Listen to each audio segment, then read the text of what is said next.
Welcome to the MBU Football Coaches Show. My name is Guy Danhoff, and I'm with Coach B. Coach, let's just put it in perspective. Last Saturday was simply historic, as the Spartans went on to win and defeat Missouri Valley at a score of 29-23. In that game, as you are very well aware, you were trailing by 9 going into the fourth quarter. So give us the thoughts, because I know in our post game you had a lot of emotion running through you, and it was another come from behind Spartans victory. So tell us about putting it in perspective. Yeah, I mean, these are it's a fun group to coach, but they're they definitely keep you on your edge, on the edge of your seat.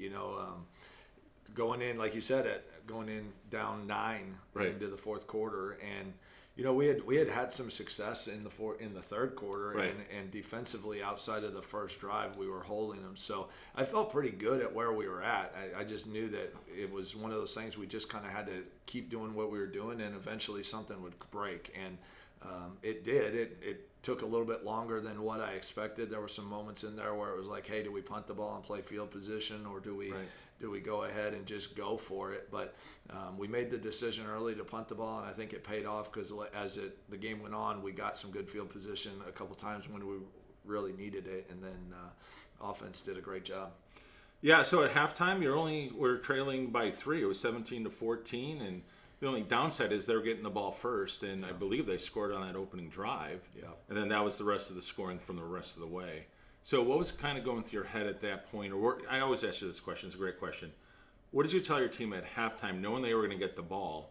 And then, obviously, after what happened, then what did you tell your team? Because we saw you rally your defense together.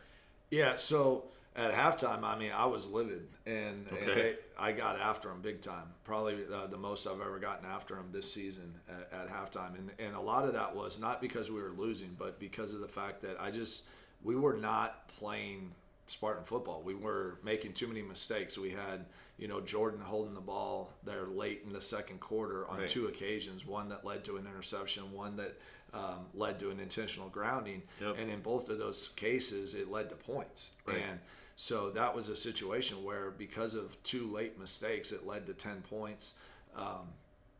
Those are unacceptable mistakes. I didn't feel like we were playing as well as we needed to on special teams. We give up a blocked punt. I felt like defensively we played pretty well, especially considering that we found out late in the week that we had to play 2 new guys at safety. Right. So, we had to rework the game plan on Thursday and start teaching that. And so where we were at, I was pretty happy with. I knew, they got a touchdown on one where we just had to, they ran a play to a new guy and we had to coach him through it. But overall, I just wasn't happy with where we were at. We had a blocked punt and those several mistakes. So I got after him pretty good and just basically said, and if you're watching the same game I am, we should be blowing this team out. Right. And the fact that we were behind made me pretty angry. And then, so I just challenged them, get back to who you are. Right. Make good decisions with the football. Play harder. And ultimately, something that we had talked about all week is I want to know who's going to fight. Because I didn't feel like in the Mid-America game that we had a great fight. We didn't. I'm not going to say we quit on it, but we just didn't fight and battle the way that I know we can. Right. And so that was really where I challenged them. And then as the game went along, we were doing good things. I could tell we were back in it mentally. When I gathered the defense, that was really more to start preparing for what the end of the game was going to be. So I got them all together and I said, look, we all know that we're going to score. We know we're going to either get a field goal or we're going to get a touchdown. And so we just needed to get everybody together and start prepping for this is what our 2-minute is going to look like and really lay out ahead of time what we needed to do so that when we took the field, we were confident and knew what to do in that situation. I thought they did a pretty good job. Well, they certainly did because, in the fourth quarter, where, Kevin and I were talking on the broadcast, you were still relying on Lionel Banks, who was the workhorse back. He ended up with 117 yards, but you were rushing him, all the way through the game, even the way that you were managing the clock. And I just want to take you to a special play because when you guys, I want to say there was 2 minutes and 8 seconds left. Does that sound right? Yeah. There's 2:08, and we were kind of guessing what you may do. We thought, well, you probably could run the ball simply because you have the 2-minute timeout. So fine, if you want to run, no big deal. And again, you go to the workhorse and you run them to the left, and then you faked, I think everyone, including Kevin and I, where you ran a reverse, and the reverse gained something like 22 yards. And at that point, it was like, oh my gosh, yeah, you guys are going to score. Or at least 3 at the very worst. But I mean, that just to me set the tone when you went into the 2 minutes. So now, take us through what happened at the 2-minute timeout. Now that you had that big gain, and now you're on your 22-yard line or something like that. Yeah, well, at that time it changed everything, right? Because now we still had timeouts in our back pocket, correct, and we had really good field position. Yep. So now it was like, hey, we can. Our entire playbook is open to us. You know, we knew they had timeouts. We were only down 2 at the time, right? So you know, we were in field goal range. Our entire playbook was open, and you know what I really appreciated is just how aggressive we were offensively, you know, to run the reverse, to put us in a position. And that's a risky call right there, you know, because something goes wrong. It looks, you know, it could really set you behind the chains. Right. But it gave us great field position. Like you say, it was something that was unexpected Very at unexpected. the time. Yeah. And then we take the shot and score the touchdown on that second and short. So, you know, just really good clock management, great execution, and great calls by the offensive staff. Yeah, and talk us through this. This was a play we've not seen all season. It was more of a conventional option play. I mean, like the old school option play, right? Yeah. Not this fancy stuff they're doing today with Wildcat. No, it was a traditional. You had Jordan under center, and he ran the ball for one of your touchdowns. He ran the ball certainly on an option. Then he decided to keep him himself, and he walked in the end zone untouched. But then on 2 other plays, especially one where you really needed a first down, you ran it again, and you got positive yards. So my question to you is, how did that play even get into the playbook, considering you've gone all these games, 7 previous games, and we've never seen that play? Yeah, well, again, I go back to the offensive staff. You know, speed option is a play that I've kind of talked to them about because it is tough to defend, especially in some of those short yardage situations when teams are plugging the middle. You know, it becomes extremely difficult because you got to plug the middle for a short yardage, you know, situation. But then you also got to cover the outside. Right. I know Coach Finley, our running back coach, is a big guy and a big option guy, and really has been pushing for it as well. And you know, I just give them a ton of credit for recognizing, hey, this is a great situation to run it. Right.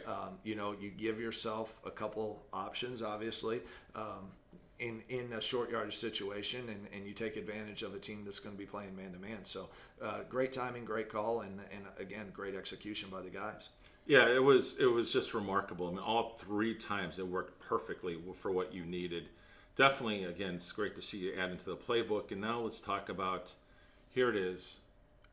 Now you have the lead, and your touchdown. Just you have to describe it, because I'm going to go on record to say I'm putting in the top 10 touchdowns I've ever seen in program history of 10 years. And talk us through that play. Yeah, so it was a simple corner route by we got Joe White in the slot. Yep. And just a simple corner route to the back corner of the end zone.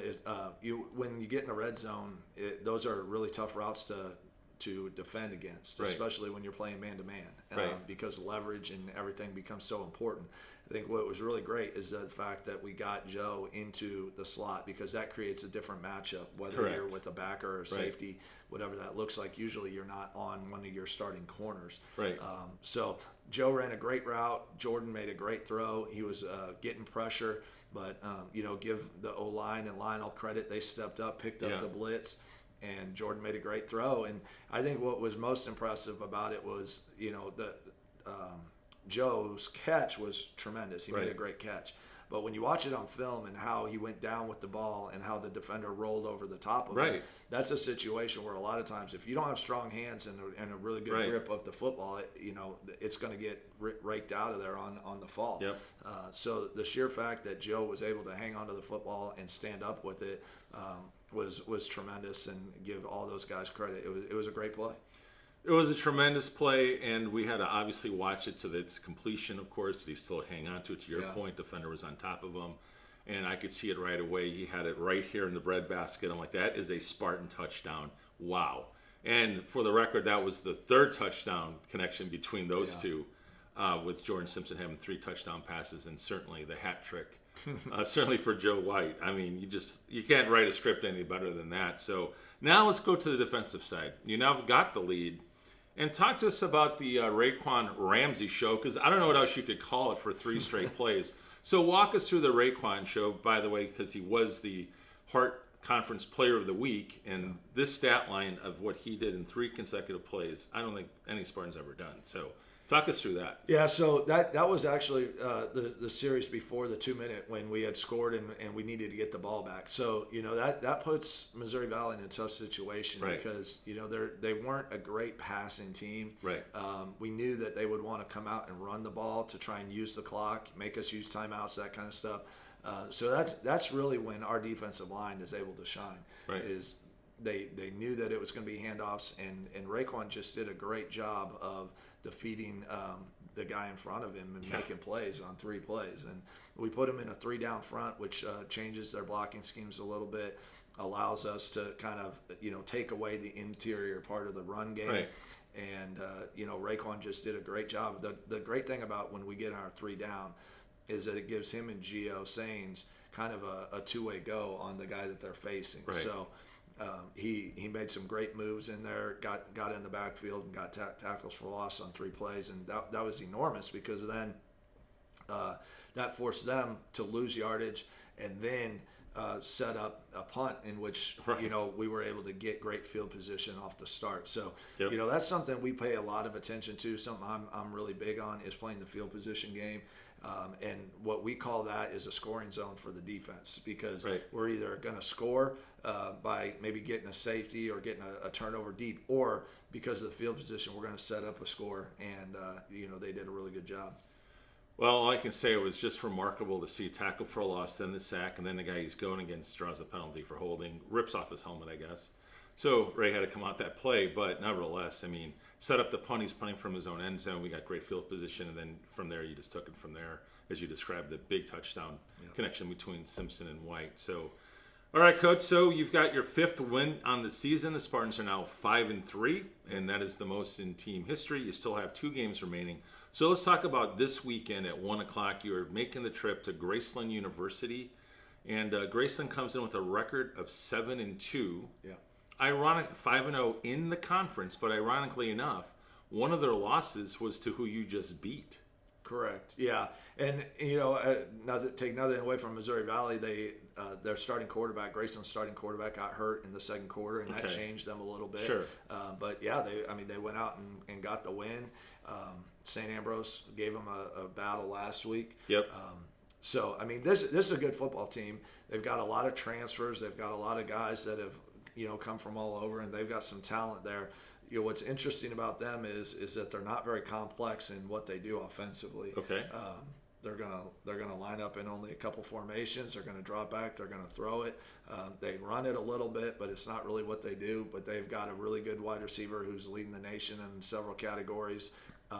Their quarterback is a senior. He's the head coach's son. He's a really good player. Okay. Will drop back and he's kind of a gunslinger back there. He'll throw it at any angle off the back foot, but he'll make the throws. And so it's again another one of those weeks where it's a challenge in the secondary. But the thing they do well is you can't just drop 8 against them, because they're going to take what you give them. So you've got to be disciplined. You got to be sound. You got to know where number 2 is. And then defensively, they're big, and they've got a Division I bounce back kid on their defensive line that's long and athletic, and we've just got to go out and play. It's not something that we back down from. We're all NAI players at right now. So what I tell guys all the time is, I don't care if they're D1 bounce back, because they're not D1 anymore. So what does that mean? Either there were problems or they weren't good enough to stay there. So we're all in the same boat. Let's go play. Right.